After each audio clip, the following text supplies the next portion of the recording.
नमस्कार। एक बहुत ही अहम मुद्दे पर हम लोग आज आपके सामने आए हैं।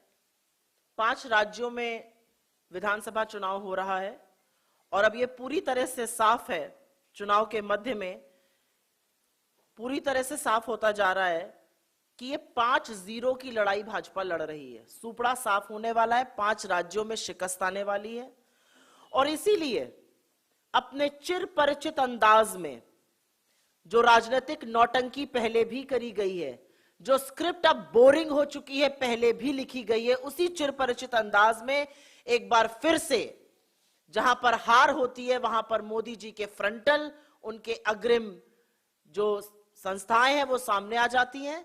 और इसीलिए हम एक कारण है कि ईडी, सीबीआई, इनकम टैक्स को अब संस्थाएं ना कहकर भाजपा के फ्रंटल, उनकी अग्रिम एजेंसीज कहते हैं, उनके समर्थन में मैदान में उतर आई हैं।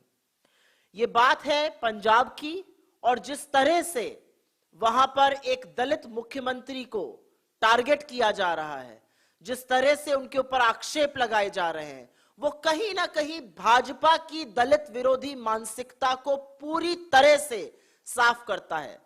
सच तो यह है कि इस देश का एक दलित मुख्यमंत्री मोदी जी की आंखों में सतत से किरकिरी बना हुआ है जब से वो दलित मुख्यमंत्री बने हैं। और यह भी सच है कि 17 सरकारें होने के बावजूद राज्यों में मोदी जी ने एक भी दलित को मुख्यमंत्री नहीं बनाया है। क्या एक दलित और गरीब का बेटा आपको ऐसा अपच रहा है कि आप उसके पीछे पड़ जाइएगा? आप चुनाव में जब शिकस्त नहीं दे पाते हैं, जब आपको पंजाब के किसान घुटने टेकने पर मजबूर करते हैं, वो पंजाब के किसान जहां पर 700 लोगों की शहादत होती है और आप कहते हैं मेरी वजह से थोड़े ही मरे हैं, वो किसान जिन्होंने आपसे घुटने टिकवाए, अपने आत्मबल और सत्याग्रह के चलते आपसे उन्होंने काले कानून वापस करवाए, आपसे माफी मांगनी पड़ी आपको। यह अलग बात है कि आपने श्रद्धांजलि और सहानुभूति का एक शब्द नहीं कहा, तो उसका बदला अब आप फर्जी छापे, फर्जी गिरफ्तारियां, पुराने केस ये खुलवा कर लीजिएगा। ये पंजाब की अस्मिता, ये जो बदला आप लेना चाह रहे हैं पंजाब के किसानों से, ये पंजाब भूलेगा नहीं और इसका सूद समेत आपको जवाब वापस देगा।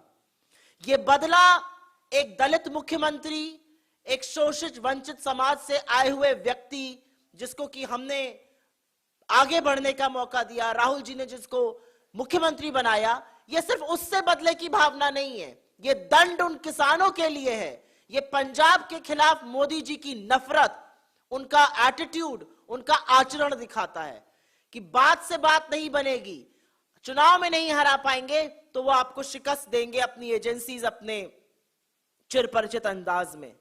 और दुख की बात यह है कि यह हमला इसलिए भी किया जा रहा है कि छोटे मोदी जो आजकल बने हुए और सतत ही से थे, केजरीवाल जी को एक बैकडोर एंट्री मिल सके। लेकिन केजरीवाल जी को और उनके आका मोदी जी को हम सिर्फ इस मंच से यह कहना चाहते हैं, ये पंजाब की जनता है, इसने देखा है कि किसने उसके साथ लड़ाई लड़ी और किसने फटाफट काले कानूनों को पारित किया था, और उसी का इनाम मोदी जी देने की यहां पर कोशिश कर रहे हैं। यह पहला वाकया नहीं है जब एक 6 साल पुराने केस को खोदा जा रहा है चन्नी जी के खिलाफ, 33 साल पुराने केस को खोदा जा रहा है सिद्धू जी के खिलाफ। यह पहला मौका नहीं है। यह सच है कि इसी सरकार ने किसानों पर लाठियां बरसाई, उनके लिए तार बिछवाए, उनको गालियां दी, उनको आतंकवादी, नक्सलवादी, खालिस्तानी और क्या क्या नहीं कहा। और 700 किसानों की शहादत के बावजूद जब एक गवर्नर ने जाके आपसे कहा कि किसान मर रहे हैं, तो आपने कहा मेरी वजह से थोड़ी मर रहे हैं, मैनू की। यह एटीट्यूड दिखाता है आपका। और यह सरकार का दुरुपयोग, एजेंसीज का दुरुपयोग, ये एजेंसीज को पूरी तरह से अपना फ्रंटल बनाना, और जो बार बार राहुल गांधी जी कहते हैं लोगों के खिलाफ एजेंसीज को, स्टेट्स के खिलाफ एजेंसीज को इस्तेमाल करने का, इससे घटिया उदाहरण और कोई हो नहीं सकता है। और एक बात सच है, मोदी जी इस मुगालते मत रहिएगा। जो लोग डरने वाले होते हैं ना, वो आपकी एजेंसी से डर जाते हैं। आपने इस एजेंसी का इस्तेमाल चुनी हुई सरकारों को गिराने के लिए मध्य प्रदेश से लेकर गोवा, अरुणाचल, कर्नाटक, हर जगह किया। राजस्थान के मुख्यमंत्री के भाई को बिठाया, सरकार गिराने की कोशिशें करी। लेकिन हम डरने वालों में से नहीं है। जो डरने वाले थे वो आपके खेमे में शामिल हो गए पंजाब से। मैं अमरिंदर सिंह जी की बात कर रही हूं। जो डरने वाले ड्रग केस में मजीठिया जी फंसे, वो आपके जरूर चरण चुंबक बन के गुणगान कर रहे हो, हम उनसे भी उनकी तरह नहीं है। जो डरने वाले थे केजरीवाल, वो आपको खुश करने के लिए एक दलित मुख्यमंत्री को टारगेट करते हैं। तो सच तो यह है कि आपकी एजेंसीज जो आपके फ्रंटल बन चुके हैं, उनको एक चीज की जांच करनी चाहिए। उनको जांच इस बात की करनी चाहिए कि आपकी आय में 550% की वृद्धि कैसे हुई, जबकि यह देश और गुर्बत और गरीबी में चला गया। कौन है जो आपको पैसा दे रहा है और क्यों दे रहा है, यह सवाल आज हम आपसे पूछते हैं। कैसे ये आपकी आय 480 करोड़ से बढ़कर लगभग 5000 करोड़ हो गई, इसका जवाब कौन देगा? और इसका मामला, इसकी तफ्तीश ईडी को करनी चाहिए। और ईडी को आप इस्तेमाल कर रहे हैं चुनावों में अपना फ्रंटल बनाकर।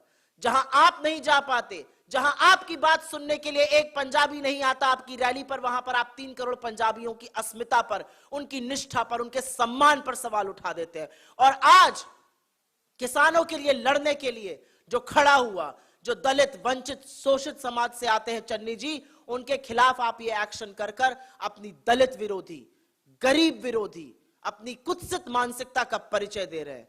आपको लगता है कि हम डर जाएंगे? हम डरने वालों में से बिल्कुल नहीं है।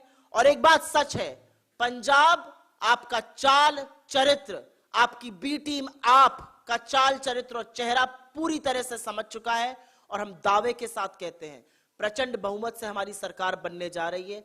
दांतों तले उंगलियां आपको दबानी पड़ेंगी। जो काम कर रहे हैं वो मत करिए, क्योंकि ये आपकी मानसिकता देश विरोधी है, कानून विरोधी है और पंजाब विरोधी है। कोई आपके सवाल हो तो उसका स्वागत है। I will in 2 sentences say this in English.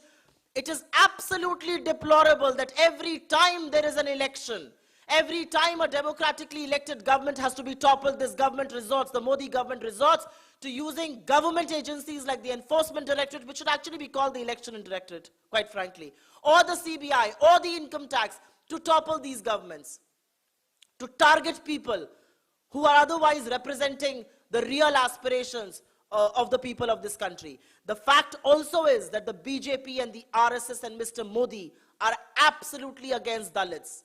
There is a reason why they cannot tolerate, there is a reason why they don't seem to be able to digest the fact that a Dalit can be the chief minister of Punjab in independent India. Of course, they've got 17 governments elected all across the country. Not one Dalit leads that government. And which is why they're targeting Dalits. They're targeting the farmers of Punjab who stood there peacefully and made you bow down, and you had to withdraw the farm laws. It's another thing, you did not do it out of the goodness of your heart. You did it because you were losing by-elections, because you could sense defeat. The reality is, the score will be 5-0 on the board when these elections end. But the reality also is that your real face is out for the public. And so are the faces of people who continue to act as your team B. Or should I say BJP is a lighter version of AAP today? I don't know. There are people who may be scared of ED. You have raked up cases which are 6 years old against Chief Minister Channi or against Mr. Sidhu, which are 33 years old.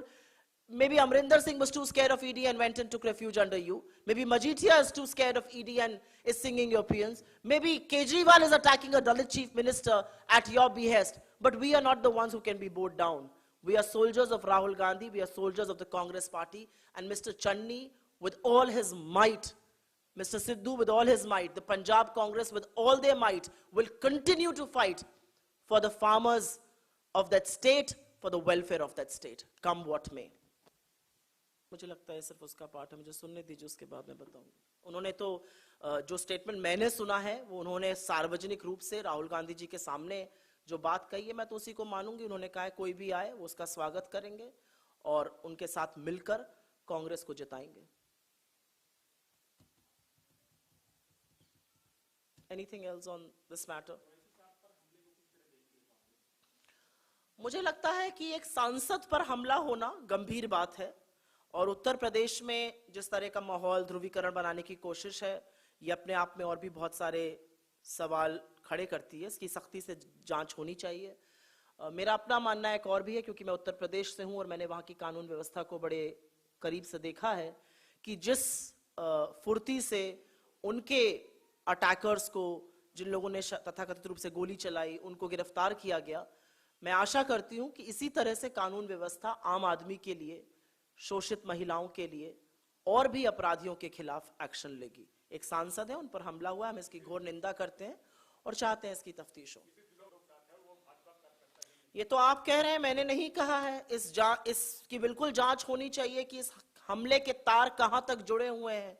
चुनावी माहौल में बड़े बड़े नेता बाहर हैं, प्रियंका जी सड़कों पर अकेले चल रही हैं, अन्य विपक्षी नेता भी चल रहे हैं, हमला एक ही पर होता है। तो ये तो आप कह रहे हैं, जो आपने बात कही है, तो बिल्कुल इसकी जांच होनी चाहिए कि इसके तार कहां तक जुड़े हुए हैं, कौन थे वो लोग, और जो त्वरिता जो तुरंत इसमें बात हुई है वो मुझे लगता है कि आगे बढ़नी चाहिए। धन्यवाद।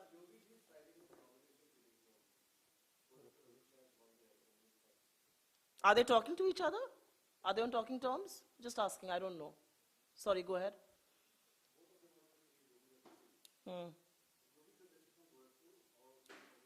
I would have commented on that because I come from that region. But I think today is a very, very solemn day.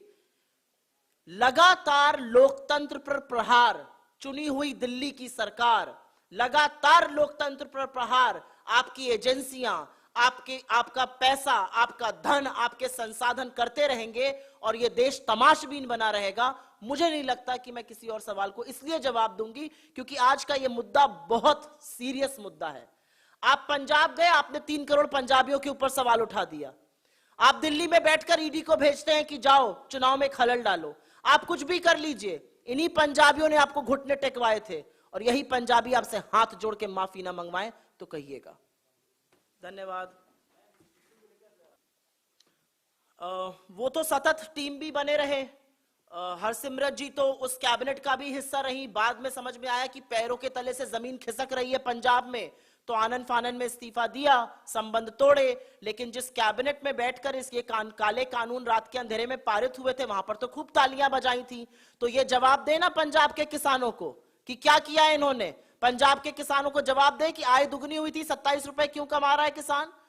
Sukhbir Singh Badal पहले यह जवाब दे कि जिस पार्टी के साथ आप सतत बने रहे, उन्होंने फर्टिलाइजर सब्सिडी, फूड सब्सिडी, मनरेगा का बजट क्यों कम कर दिया है। इन सब बातों का जवाब दें।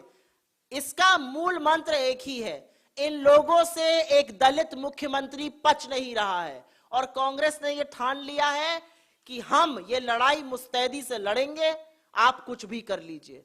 एक वंचित शोषित समाज का व्यक्ति इनसे पच नहीं रहा है क्योंकि सत्ता को काबिज इन लोगों ने ऐसा करा हुआ था, ऐसा जकड़ा हुआ था सत्ता को कि वो सत्ता के दरवाजे जब खुलते हैं तो दिक्कत होती है और बादल साहब की दिक्कत वही दिखा रही है। धन्यवाद। Thank you.